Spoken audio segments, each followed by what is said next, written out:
পাকিস্তানের জার্সি গায়ে নিজের সেরাটা কোনোভাবেই দিতে পারছেন না আজম খান। বিশ্বের বিভিন্ন লিগে নিজের পাওয়ার হিটিংয়ের নিদর্শন দেখালেও পাকিস্তানের জার্সি গায়ে মলিন সাবেক কিংবদন্তি উইকেট রক্ষক মঈন খানের ছেলে। মাঠে খারাপ প্রদর্শনীর জন্য বিভিন্ন রকম বডি শেমিংয়েরও শিকার হচ্ছেন তিনি।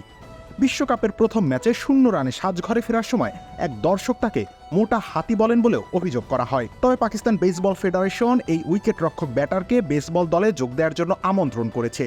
তার শারীরিক দক্ষতা ও শক্তির সঠিক প্রয়োগের জন্য বেসবল পারফেক্ট খেলা বলেও মনে করেন তারা। সামাজিক যোগাযোগ মাধ্যম টুইটারে পাকিস্তান বেসবল ফেডারেশন টুইট করে, আজম খান, আপনি আপনার শক্তির প্রয়োগ করে পাকিস্তান বেসবলের ভবিষ্যৎ হতে পারেন। এই পাকিস্তানি ক্রিকেট খেলোয়াড় তার শরীরের জন্য হাস্যরসের পাত্র হচ্ছেন, কিন্তু আমরা তার শক্তিকে বেসবলে ব্যবহার করতে পারি এবং তাকে প্রশিক্ষিত করে একজন ভালো পাওয়ার হিটার বানানোর সুযোগ রয়েছে। আমরা আপনাকে বিচার করব না, বরং আমরা আপনার দুর্বলতাকে আপনার শক্তিতে রূপান্তরিত করব। পাকিস্তানের এই ব্যাটার সামাজিক যোগাযোগ মাধ্যমে ভক্তদের বেশ সমালোচনার মুখোমুখি হন।